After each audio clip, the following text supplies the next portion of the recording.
Welcome to Oklahoma Conference of Churches, Observance of International Overdose Awareness Day. And I'm so excited. I'm Michael Eric Owens. I am the Director of Program in Special Events. And I have a great panel with me, experts in the field. And I have with me James Patterson, Lynn Hall, and Teresa Stephenson. And so if we could start with you, Teresa, could you tell us a little bit about yourself and the work that you do? Yes, my name is Teresa Stephenson. I work at the Oklahoma Department of Mental Health and Substance Abuse Services, and I am the Senior Director of our Medication-Assisted Treatment Programming, our Women and Family-Specific Treatment Services, and I'm also the State Opioid Treatment Authority. James?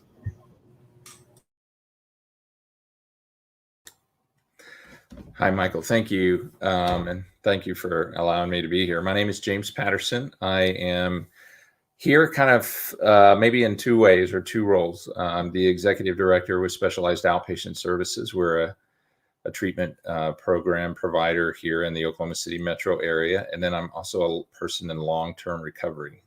So I'll be able to share, from those two perspectives.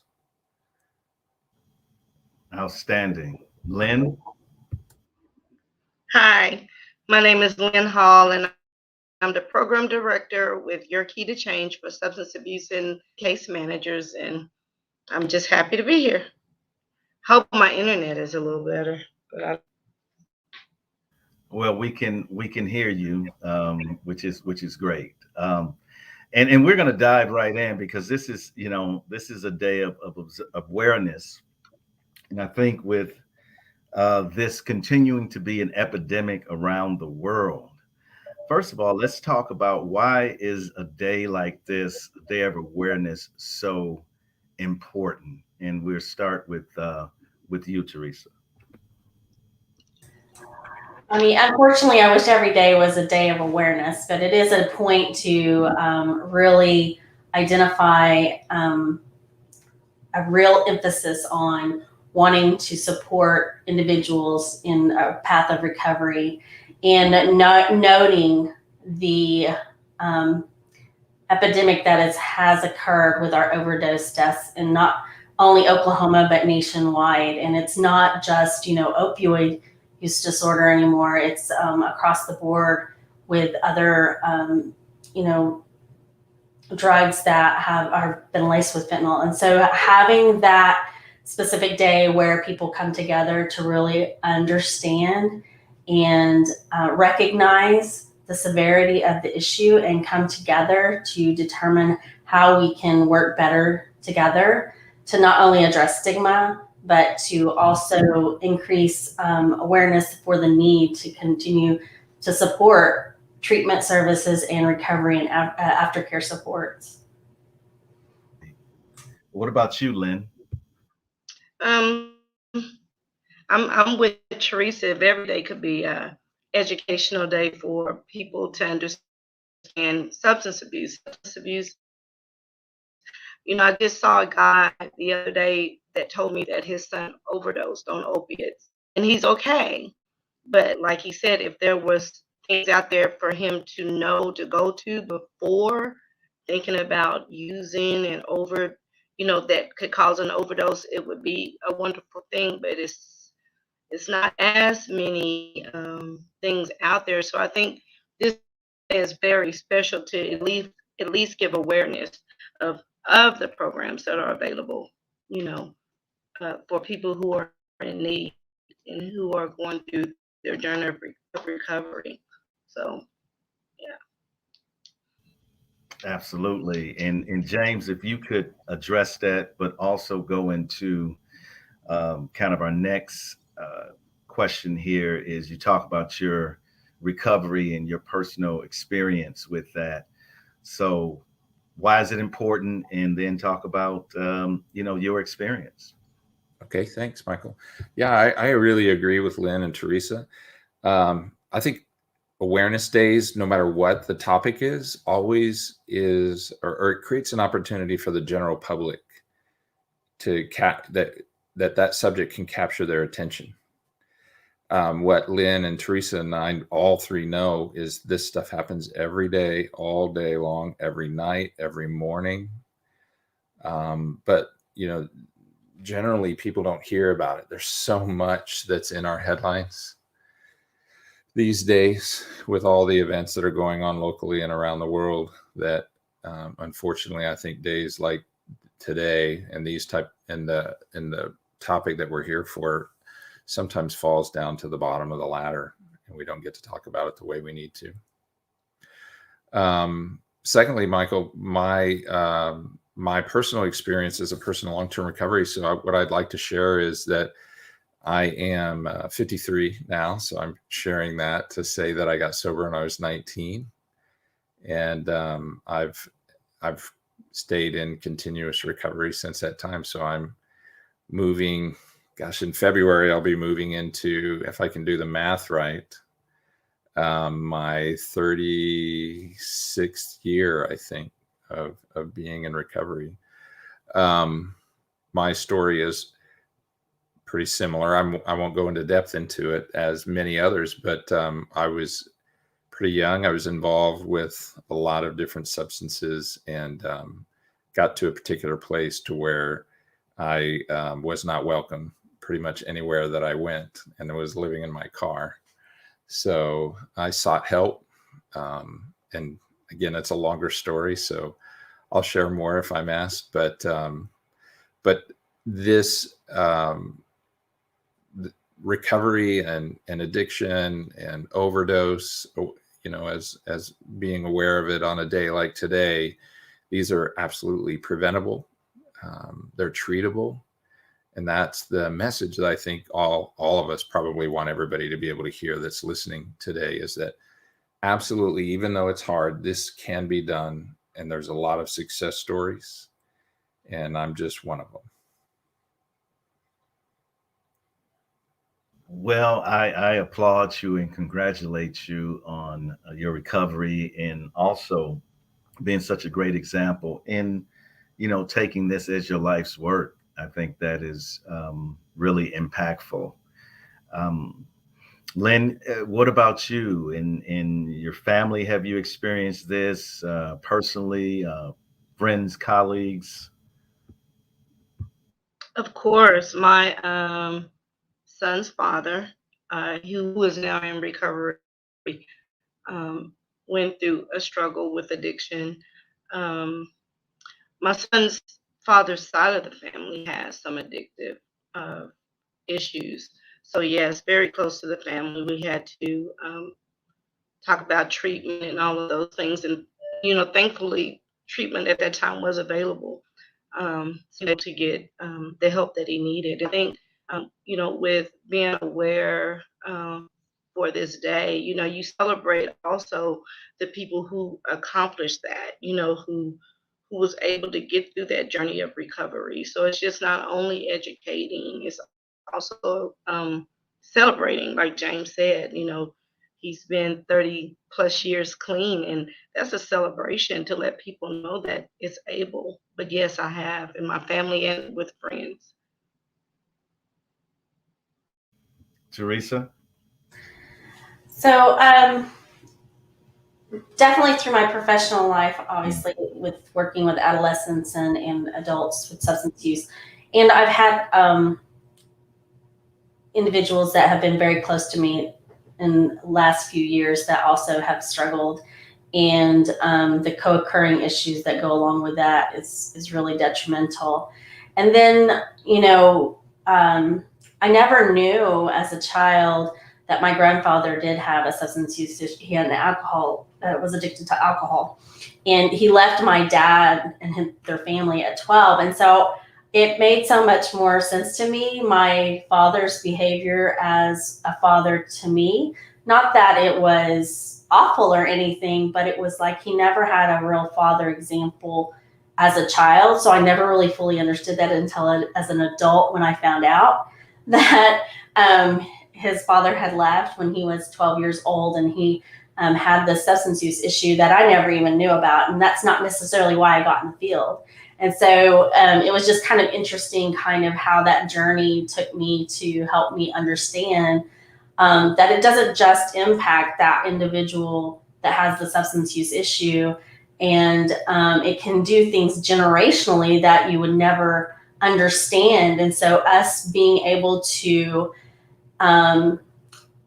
intervene or be a part of that recovery journey, helping people to recover earlier in life, and to support them through that ongoing journey, because it's never ending. A lot of people say, oh, you graduated a program.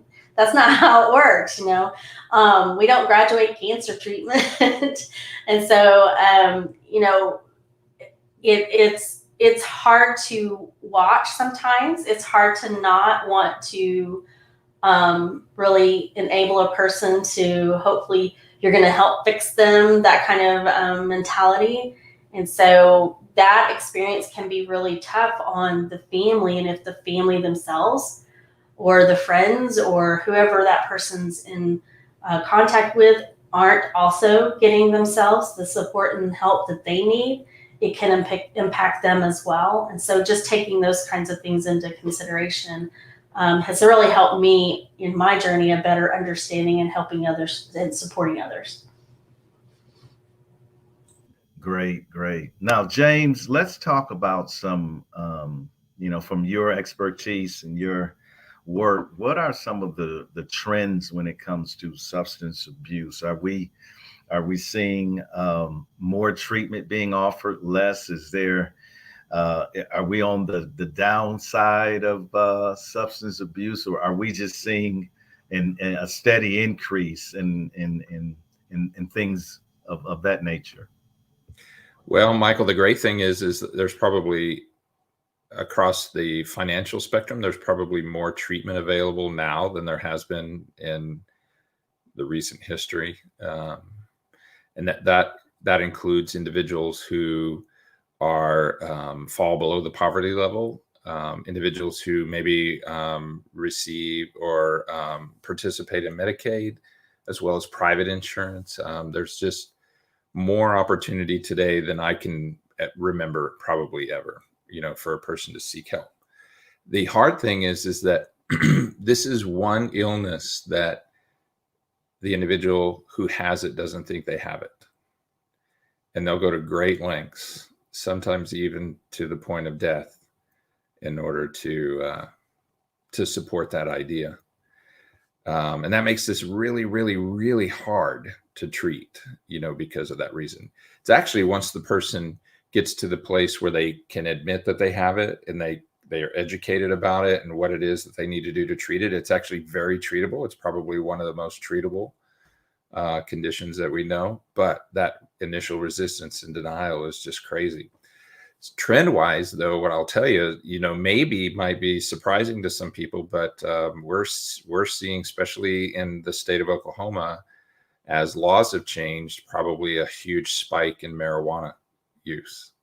Ever since medical marijuana has been introduced and legalized in the state of Oklahoma, it's just been crazy. And I mean, really crazy, out of control, where we have people believing and wanting to be able to continue, even while they're in the middle of their treatment for other substances, to still continue to use and believe that the card, you know, gives them the right or the authority to still do that. And missing the idea that legalizing something doesn't take the properties, the addictive properties away, you know, from it. So I would say that's probably the biggest spike. We are definitely not at the end, Michael. We probably, especially through the pandemic, I'm giving you guesses in regards to numbers now, but we've probably seen a 25% increase in the number of people either being required through the courts or seeking help on their own, or being coerced by their family members, you know, seeking help. So to me, it's growing. We're not arresting this, you know, the way that we need to. We're not intervening, you know, as a public health issue. And I kind of am describing it that way on purpose, is moving away from the moralistic or legalistic viewpoint and really starting to describe this as a public health issue.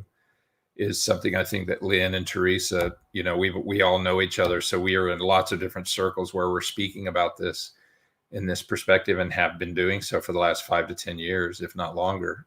But the general public, I still think, views addiction issues as a moral failing, that the individual has some defect, or that they're using because they're, had a bad childhood, or, experienced different things. And I'm not trying to say those aren't contributing factors, but when we really point towards the science describes addiction as a biochemical issue, that's a unique reaction that certain people are having, when they take that substance that other people don't, much like some people are allergic to cats and some people aren't.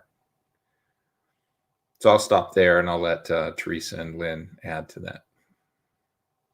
Wow, that's I like the fact that you hit two very important things. The one is it's an illness, right? It's not a moral failing, and we're going to talk about the stigma a little later on in our conversation. But also, yes, it's a public health issue, and it needs to be addressed and treated that way. So Lynn, talk a little bit about what trends you are seeing in the work that you're doing.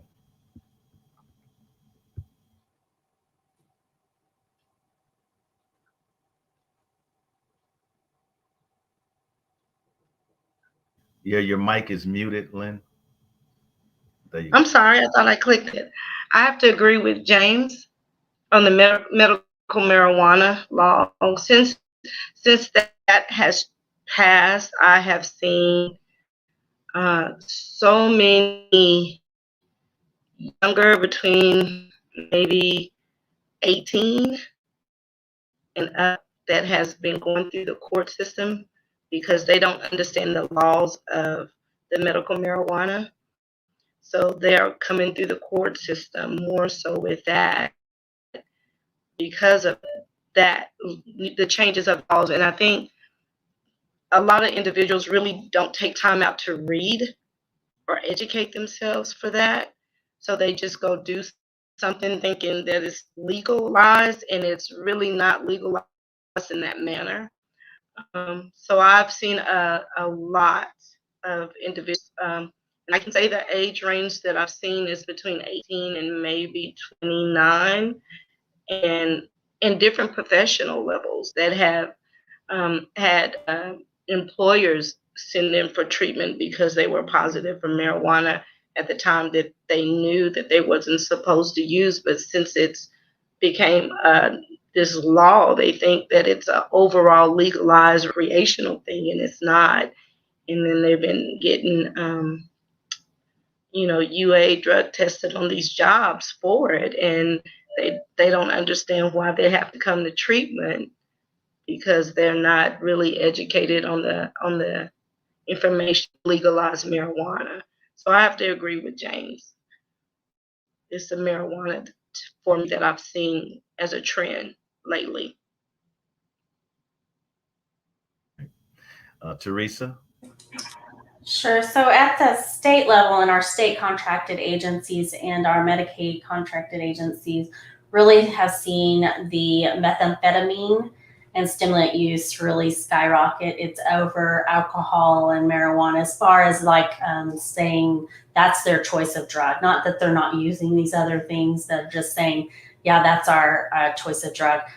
Multi-substance use is just prevalent across the board. And of course, a lot of individuals don't consider marijuana as a substance that's mind altering or physically affecting them, which is, obviously a myth. And I'm all about, harm reduction. However, I think that our state, our nation really needs to take a look at the culture around substance use and what we are talking about. Because a lot of times what we'll do is we'll focus on a particular drug. Like we had the opioid pandemic or epidemic, and then now we have a methamphetamine and stimulant use epidemic. And so now we're just focusing on these drugs and developing these programs to work on these drugs. However, we're not really talking about the culture of how do these, whether they're medications, whether it is a medicinal marijuana card, how is this impacting your daily life? How is this impacting your health? I have a friend that works in Integris, and anecdotally, they said they've had an increase in gut issues related to high THC levels. And they will not admit that there's anything else. They think it's something else. However, there's nothing else going on with them but the fact that they use really high levels of THC. And Oklahoma has the least amount of restrictions of any other state in the US on their recreational drugs. Like our supposed medicinal regulations are looser than anybody else's recreational. So you can imagine the high levels of THC that are going out into this world that people have no idea how their body's going to metabolize that, and how that when they work out or do any kind of activity that can be released and cause them to have those kinds of feelings all over again physically. And then we talk about safety risks. I think it's interesting that if it's legalized, somehow we think that there's no longer a safety risk for the child or the parent. And that's not reality. It's not just methamphetamine, it's alcohol. If you're driving with your child, that's dangerous. And so I think when we start really taking a deeper dive into what's happening in our society, what's happening in our culture, to really make a shift and change in thoughts and philosophies about that. I mean, we've just really normalized substance use in today's society. It's just so normalized and accepted. And again, like you said, people are demonized. If you're pregnant and you have a substance use issue, you're really demonized. And we have had pregnant women imprisoned due to the fact that they have a substance use issue instead of getting them treatment. And so I might get on my soapbox, so I'll kind of go back on that. But that trend of methamphetamine, and that's a huge concern because fentanyl is, all of these drugs are now starting to be laced with fentanyl. And when we're talking about Overdose Day, we're not just talking about people that are intentionally or trying to push the limit to see how far they can get an overdose. A lot of this is unintentional overdose. So the more that we can help people with that, the better our outcomes will be with that. I like how you talk about the culture, because as you mentioned, we focus and even grants are focused in certain specific areas, and we don't look at it from a holistic perspective. And I'm just wondering, what advice, and I'm going to go back to you, Teresa, and then and James, what advice, we have parents out here that marijuana is so prevalent right now, even among their peers with, for certain anxiety and so forth. And so what advice would you give to a parent that's trying to, work with their child in some way that they understand the dangers of substances like this? So definitely, education is great. However, I think sometimes, obviously, as an adolescent, I don't really care about what you tell me. And so, really helping them identify what their life was before they started using, like what things have changed for you, what has your school life been like, or your friend life been like, kind of looking at that timeline and your journey of if you are starting to use. If you haven't started using, obviously education about, hey, look, if you can stay off and not use anything until you're like 25, 26, you're going to have better chances of not developing an addiction. It's always going to be possible. And I always tell people it's like playing Russian roulette. You don't know if you're going to be the one. You don't know if that bullet is going to be for you, and that bullet being the drug. Like that's going to be you're going to be the one that gets addicted to the drug.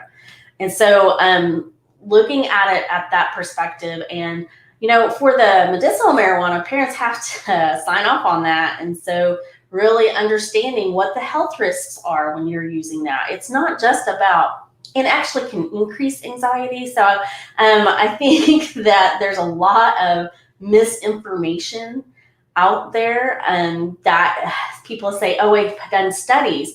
Well, who did you do a study on? 10 people? Okay, that may, we trust a lot of media. We trust a lot of information that comes out there that is not accurate information. And so really diving into the physical aspects of it. It can cause lung issues. It can cause heart issues. It can cause gut issues. And so it's not all just about getting high. And there's ways to replace that. I think that's something we don't talk about enough too. We talk about, oh, stop doing that. Don't do that. Then what am I supposed to do? So really taking into account, how do we replace this behavior? How do we get the same natural high that they would be, getting off that? Or how do we relax, because it can be a depressant? And so those kinds of things can be educated, or joining a support group. Parents Helping Parents is a really great support group for parents that have children that are already utilizing substances. And then just really educating yourself and really looking, and we talk about culture again. Who are you hanging out with? Who are your families hanging out with? Do you know if Johnny's mom and dad are using and they're down the street? Like really getting to know your community and really understanding and saying, look, if you want to use that as your parent, please do not let my kids know that you use that, and please don't use it around my kids. Making sure that you are setting your own boundaries and bringing, again, your values and beliefs into the conversation. James, you want to speak to that? Sure. Great job, Teresa. You hit a lot of the high points. So I will support everything that she said. Those are really great opportunities. The biggest thing that I think we run into, especially with parents and adolescents, because Michael, I would tell you right now that that's probably one of the biggest areas of people seeking help right now is adolescents with marijuana. And the chief reason when we're in our assessments and interviews with those new clients is anxiety. That's what they're reporting. But the interesting thing, though, is that as we start walking each of those adolescents or teenagers through the process of treatment and education and therapies and other things like that, we are actually having substantial evidence that what Teresa's saying is very true, is that it was actually causing more anxiety for that teen. It was not really relieving it whatsoever at all. And then the one piece that has been really a side conversation, but is becoming more primary in our work with adolescents, is that helping them, and maybe all of us recognize that for the majority of human beings, real change happens from pain, from anxiety, from negative feelings that people have. And what we're seeing with, especially with teenagers, although it happens with adults too, is that they're sidestepping the natural things that life brings up in all of our lives that create hardship, pain, hurt, anguish, which then leads to change, true change. And they're sidestepping it because whether it's, again, primarily it's marijuana, but there are other substances that we're seeing too, is that it instantly makes them feel the way that they hope to and want to within minutes. And then it's drawing them back to that feeling again and again and again and again. And they're falling into that myth that she spoke about a moment ago, which is, this is my solution. But what they don't realize that's happening underneath is that the things that are necessary for emotional growth, maturity, they're avoiding all of them and not being not able to address those whatsoever at all. So in addition to that, I agree. Teresa slipped in the age of 25. Well, the reason why she did that is because that is the age that typically adolescents' brains fully mature. And that when they start using those substances, ahead of that time, that they're potentially causing major alterations in the design of the brain, the way it's going to develop, the way they're going to cope. And she's very right that if an individual early on starts to come to believe that this is my solution, this is the way that I cope, and this is what works for me, it's much like a person who doesn't work out anymore. Their muscles atrophy. And what happens for those adolescents is their coping skills and their ability to meet the challenges that we've all had to face, because we're all a little older than adolescents, I think, on this panel. And we needed those things to become the people that we are today. Well, guess what? They're going to be avoiding that. And then this will absolutely, I believe we're on a trajectory in this direction that if we can't address this, that as they become parents and are old enough to have children, that culture that Teresa's describing is going to grow and grow and grow and exponentially get worse and worse and worse, where the norm is no longer, hey, pain is something that we should embrace, or hardship is something we should embrace to create maturity. It's going to be, I don't want to feel this way anymore. I don't want to feel this way anymore. And then the last thing, Michael and I, God, there's just so much to talk about. So, but this was one interesting thing that I was thinking of. I remember when the Department of Mental Health, they do an annual addictions conference every year for treatment providers. And it was a couple of years ago when they brought in a psychiatrist from Colorado, which the interesting thing about her is her subject matter and her topic was specifically on marijuana and the trends that they were seeing, because Colorado and Washington, Oregon, California, they're probably about 7 to 8 years in front of Oklahoma in regards to legalization of that, and what have been the social consequences or the health related consequences or legal consequences. And she said a tremendous amount. And she said they are seeing those increases in all areas in that state. And that state is actually spending more and more money now on dealing with the consequences of increased levels of use. But what she said specifically is, she said, I want all of you guys to hear one thing if you don't hear anything else. She said the marijuana industry, which she said, and I want you to know it is an industry that rivals big tobacco and big alcohol in regards to the money and the lobbying power that it has. They have successfully been able to, over the last 10 to 15 years, to convince the general public that what we used to think was an addictive substance is now medicine. And that stood with me this entire time. And as we are working with the teens and or adults, with that substance in particular, even though, like Teresa said, it's not isolated to just that, but it's the one that they want to continue to hold on to, is that resonates, that what she said resonates tremendously with me, because not just that the individual who's suffering from it believes it, but we're starting to see more and more the general public believes that it's medicine, that it really is there for anxiety. I think in the state of Oklahoma right now, there's 472 reasons you can get a medical marijuana card that ranges all the way from anxiety through my knee hurts.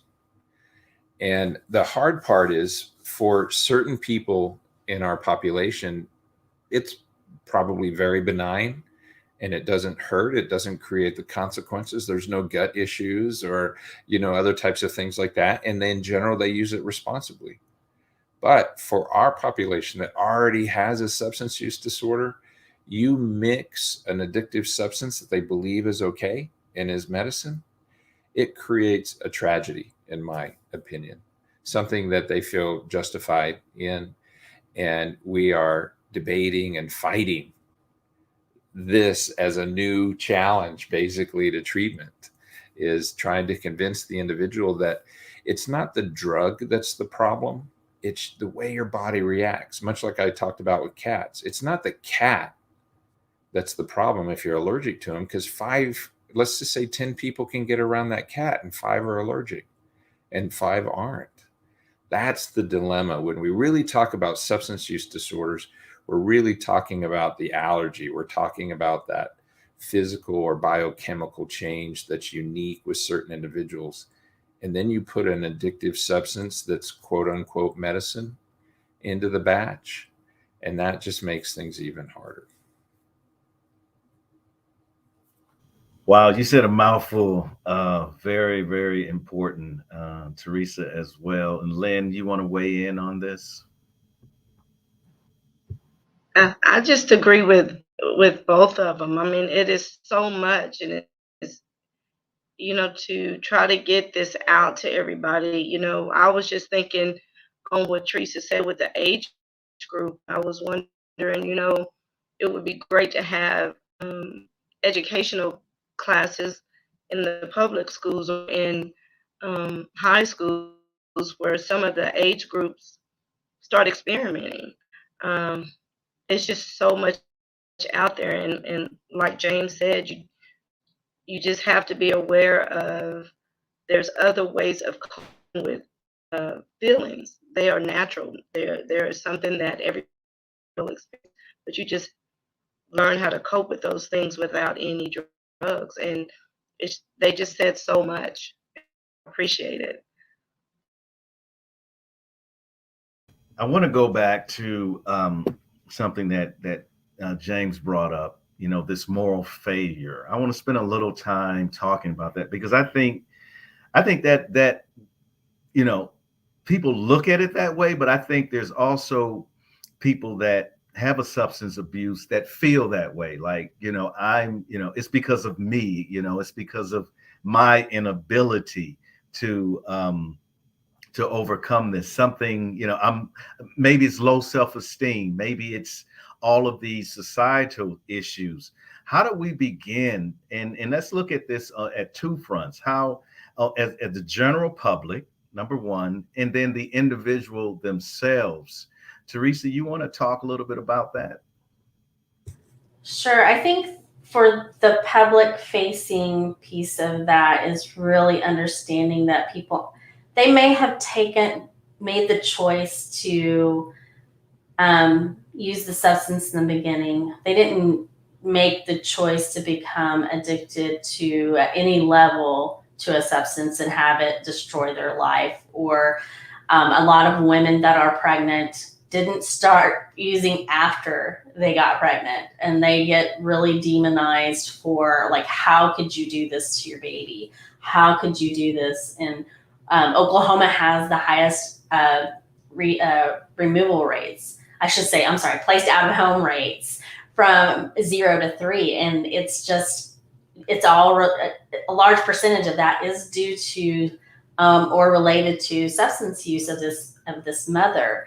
And when you have those kind of reactions or responses to a behavior, or if you are putting people in prison or in jail because of those behaviors, you have now made it a moral failing or something that they have done criminally, and not taking the approach of how do we help you? How do we get you to treatment to help you overcome and get into that stage of recovery? So when our whole culture and community starts to shift that way, which slowly they're starting to decriminalize some things, but I feel like that we don't have necessarily the resources in place that we need to really ensure these people are getting into treatment or getting the supports they need in the community. Because not everybody is obviously at action stage and the stage of change. So what are we doing at each one of these levels to help these people in the community to really encourage them and support them? If they had any other type of disease, we have, that breaks our heart. I'm so sad, and I want to help. And that's not, and even with mental health, I mean, if somebody has a mental health issue, it's like, oh, I'm sorry that you have that, and let me help you. That is not necessarily the case when someone has a substance use issue. Now, if it's me, yeah, I'm going to be like, but general public, maybe not. And then also for the individual themselves, there's so much shame and guilt of what happens in that when they're in the trenches of using substances, that is they are not in control. They are not who they are. And to identify yourself as someone, that person, being that person that is currently using, can create a lot of shame and hurt. Like, how could I hurt these people? How could I have done these things? I am worthless. There's no hope for me. Because when they're in the moment, it's really tough to see that light and overcoming. And so self-worth does, I think, get impacted. I mean, I can't say that for everyone, and I can't, obviously I haven't been there, so I can't say that. But in general, just when working with young people or adults, that becomes a part of who they are, and it's not. I mean, if you think about it, any person that, say someone that has diabetes but isn't taking their medication, they are impacting their family, because their family has to then take care of them at these other levels. And if someone, like smoking cessation, like my mom smoked until she went into the hospital, and then she almost died, and that kind of stopped her.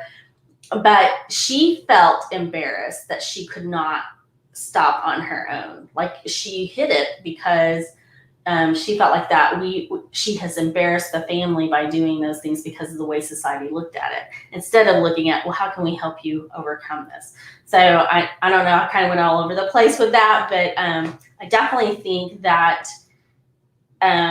individuals start feeling that way, especially when they're in the moment and they've seen all the damage, collateral damage they've done after they start their recovery process. They see all these things, all these trails of, or burn bridges that they created, and it's like, oh, I'm not even worthy to be here. Like, but helping someone find grace in themselves and in other people, and helping them to help forgive themselves and forgiving other people, really can bring this sense of freedom from that bondage. Great. And we're going to go to James last on this, because I'm really interested in your perspective from being there and experiencing that. Lynn, can you add to that, and the stigma? What do you say to people, to the individuals at large, but to the person that might be in that situation? Stigma is a big thing when you talk about substance abuse. You have people that, like Teresa say, they look at you differently. So when someone comes in, they're already feeling an embarrassment when they're coming into treatment, and you have to make them feel comfortable when they're coming in to save their lives. So you give them that encouragement, and you also encourage the family members to come in and understand the dynamics of addiction, because there's a lot of things that they don't understand, which makes that individual a lot more about the stigma and the stereotypes. So I try to encourage not only the individual but the family to also understand about addiction, because it affects everyone, not just that individual, but that individual's child or that individual's family member. And so I would love to always embrace everyone that's around them, to help them understand that this is something you can beat, and it's treatable, just like James said. So my encouragement is to treat the family as well as the individual, to get the stigma away from people in the family setting being embarrassed because they have an individual that happens to be addicted to a drug, and to help them understand how to help them, cope with that and be able to help that individual overcome that addiction. Thank you. James? Yes, sir. Thank you, Michael.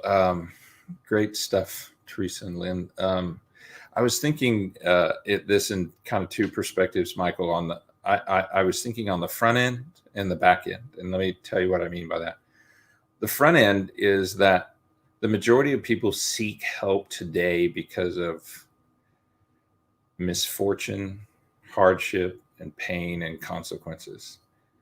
It is not the norm for an individual to seek help without some sort of leverage or love. So I know that might sound a little bit weird, but you'll have individuals seeking help that maybe were intervened on by their family.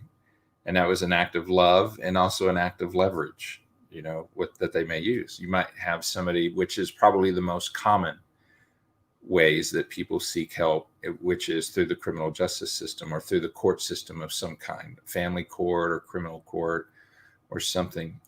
And so today, the way we do what we do is the individual has to be in pain. They have to suffer. They have to hit a bottom, right? Quote unquote, before they're willing to seek help. But I think, and this is an experiment. I don't know if this is true or not, but there's a possibility that the reason that that's true is because we don't do enough on the front end. And what I mean by that is we don't have enough PSAs, public service announcements. We don't have enough commercials. We don't have enough public conversation that talks much like Teresa and Lynn have shared about already, that this isn't any different than any other chronic illness. Diabetes, hypertension, heart disease, asthma, all these things are very well accepted, and individuals seek help willingly without having to go to jail for those things. I don't know if that makes sense or not, but that would be my hope, where we as a society could get to the place where the individual who actually suffers from this actually walks through the door or picks up the phone and actually can just do it on any given day when they recognize the signs and symptoms. And like I said, they don't have to be in jail, for that to happen. They don't have to suffer that pain. But we're not there as a society. And so what's hard is Teresa spoke about criminal justice reform, which I'm in support of, but I'm also opposed to. And I know that sounds a little bit weird, because the lighter we are in our criminal justice reform, the less bottoms that are there. I've seen court systems now arrest people for possession, distribution, etc., things like that. And there's no consequences other than they get a charge and they pay a fine today. Guess what that individual does? They never seek help. They don't in those situations.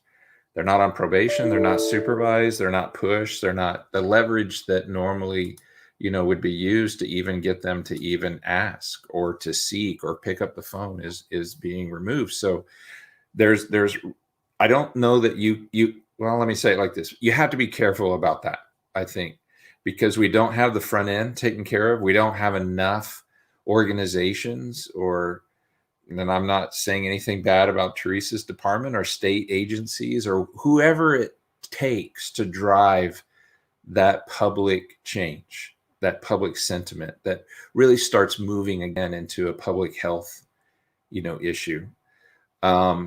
Personally, Michael, on the back end, that's the back end side, is just my personal experience with it, is that when I did the things that I did, I should feel terrible about it, to be honest with you, because I was not a good and a nice person at the time. But the reality is that I was who I was, not because that's who I am as a person. I was who I was because of my illness, the change that it created. That's the other piece that science is showing dramatically is that out of all the illnesses that we've spoken about, diabetes, heart disease, hypertension, and addiction is one that affects behavior probably the greatest. And it affects it in such a way that, Michael, I would steal from you. I would lie to you. I would do all of these things in an effort to get what I needed and wanted. And that's the stuff that crosses that line, that creates that moral viewpoint, that legalistic viewpoint, because I've lost control, not only over my use of drugs and alcohol, but I've lost control over my behavior. I've lost control over my own morals, my own values, the things that I was taught. And that's if I was taught. If I grew up in a family where there was a history of substance abuse, I don't even have that kind of foundation. And so I can go way off track, in that example. And so it is so hard when you put all of this stuff together to just wrap it up in a nice little package and say, well, let's do this and let's do that, and we can address it this way and that way. And I think that's why it's been a challenge going all the way back to ancient Greece, and all the way up to today, because substance abuse has been a social issue forever and ever and ever. The one thing that I can tell you is that, and probably one of the biggest impacts in regards to addiction to alcohol and other drugs, was the creation of Alcoholics Anonymous, and the belief that they had that this was a primary illness in and of itself, and it had to be treated that way, along with the other mental health or emotional health issues, that it couldn't be just looked at as a secondary problem. And that ties back into what science has been showing us. And last but not least is a joke that we have in the office, and different providers probably speak about this too, but we talk about the allergy with cats, right? You sneeze, watery eyes, stuffy nose. Well, when you're allergic to drugs and alcohol, because you break out in handcuffs. And the focus of that is how it changes behavior and how it changes thinking and how it crosses the line, and how an individual who is untreated harms not only themselves, but, like Lynn shared, the people that they love, the most. And then, of course, the public in general, whether it's through DUIs or robberies or murder or divorce, or, there's so many consequences that spring out of that loss of control, that it creates that general feeling and that anger, and probably, in all honesty, the resentment towards addiction, as a whole, not just the individual. Wow, very powerful stuff. And as we wind down, we have a question here that says, I read recently that suicides are way up in Oklahoma. Is that related to substance abuse? Anyone can take that. There's probably not any one factor. If you think about the pandemic and the how it affected people mentally, as well as increased use in substances, both of those things were at a high, and actually still are starting to ramp back up, if you think about it, because of that social isolation. And so I don't think there's any one factor that people have been able to pinpoint down as to why that's happening. But when you are, and there are higher teen suicide rates nationally, not just Oklahoma, because they're such social beings, a majority of young people. And to be so isolated and not have that connection, and the only connection is through video conferencing and telehealth or whatever that is, doesn't meet all the needs. I mean, people miss being hugged or touched or, in those senses. So I think those, just like any kind of thing that hurts us or doesn't make us do well in society, it's all these different factors, your biopsychosocial kinds of environments. And whenever you take all of those away, but yet you still have your substances, or you have all of your mental health right here focused, and you have nothing to distract yourself, then it increases those thought processes, and you lose hope that things are going to be different. And so, there's a science of hope, and really identifying how we can increase people's hope that this is temporary. Going back to what James talked about, it's generational. I mean, if you look at the different generations, and you will look at how they react to certain issues. And they actually did a kind of a small study on these different groups like Gen Z or the boomers, and how they reacted to this particular pandemic. And the group that I'm in, they were like, hey, they're latchkey kids. They learned how to survive on their own. They learned how to do all these things because they didn't have anybody patting them on the back or telling them everybody's a winner, or they had to go home and make their own dinner or start their own laundry kind of thing. So for them, it was like, oh, this is no big deal. But for some of those other generations, it was a huge deal because they weren't acclimated to that. And so I know that was a long answer to that sort of question, but I think there's multiple factors. I do think the pandemic nationwide had a lot to do with that, with those suicide rates going up. Thank you. We have another question that says, I'm seeing more people with heroin addiction because pain meds are cut off. Do you see a correlation? Drug users are truly stigmatized, so James, you want to take a shot at that? Yeah, that actually is very correct. And with what the comment was, that we see quite a few people that have started their dependency on opiates through legitimate surgeries or other types of pain issues. And as the laws have changed, which they have over the last 5 years, they become rightfully so more restrictive. What it's done is it's driven up the cost of the pills. And so those Loratabs or other oxycodone, OxyContin, other types of things, those out on the street nowadays without the individual being able to get a script filled, are believe it or not, going up to $25 to $30 to $35+ a pill.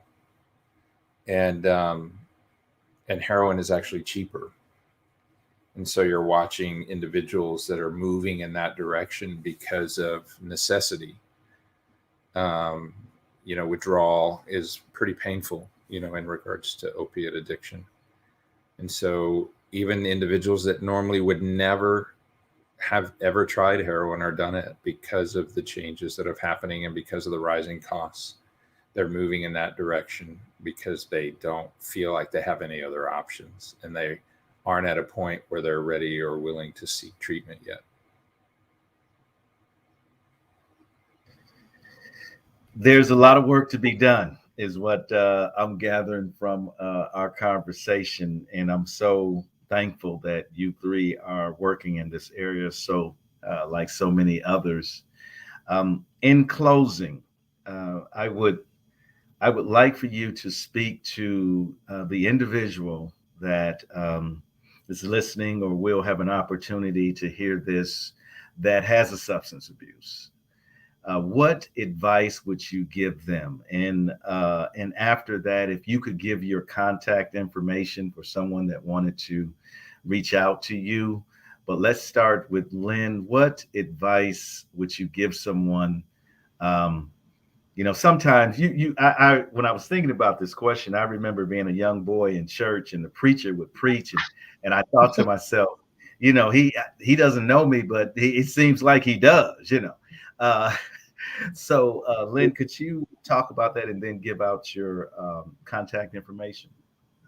Yes. The advice that I would give someone who is seeking treatment is that it's there. Like Jack said, it's probably a lot easier to get to treatment now than it has been a while. You have telehealth, you have home counseling where they can come to your home when you have issues with getting to an office. The encouragement of calling the, ODM, and Teresa's probably going to speak about this, but ODM has a website that you can get on and actually look at different providers that are throughout the state of Oklahoma. So I'm pretty sure she's going to speak that. And that's one of my go-tos, for individuals who might be in my community or who might call from a different county. That's my go-to to make sure that they get connected some way. So my advice is, if you're not able yourself, get a family member, go to a friend, talk to a neighbor.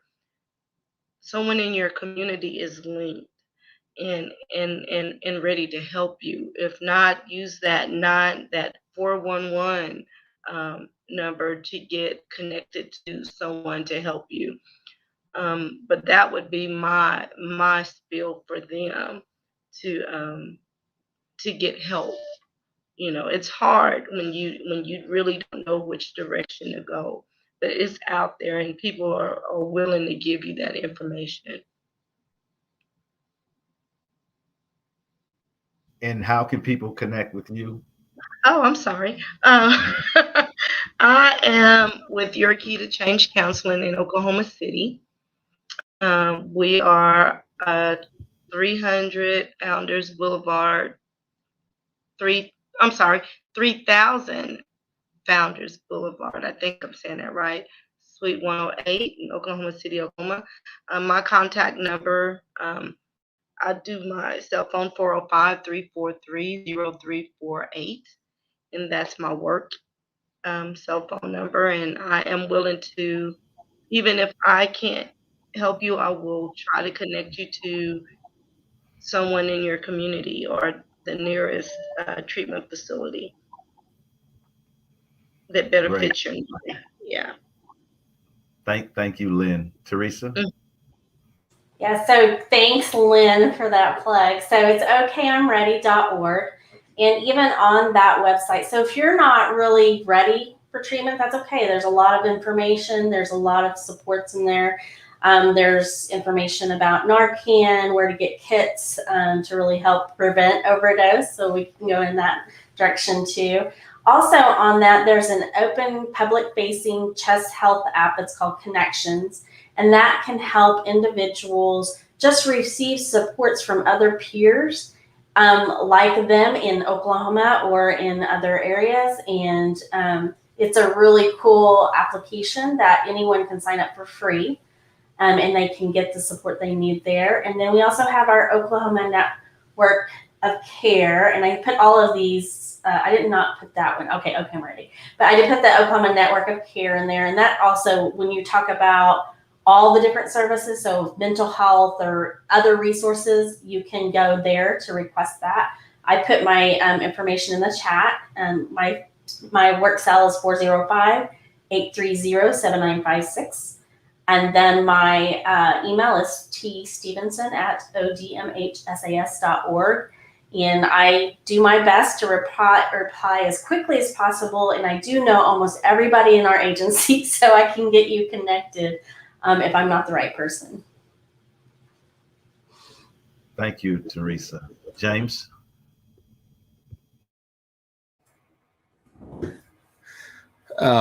Michael, thank you again for asking all of us. What would I say? Gosh, that is such a great question. If there is anybody listening right now, the first thing I'd want to say is, come on, call, email, reach out, whether you're ready or not. You know, in all honesty, when we talk about addiction, what we're really saying is, now there are other emotional and mental health issues that need to be addressed. Don't get me wrong, but in its basically unwrapped, most basic form, what addiction really means is I can't use drugs and alcohol anymore. That's it. I have this allergy. Something happens to me. I like it too much. See, when you say it like that, it takes all that moralistic and legalistic and all this other stuff. It's just like being allergic to cats. I got to stay the heck away from the cat. And that's what I would say. That's all this is. I mean, there's more to it. I'm keeping it very simple and easy to swallow.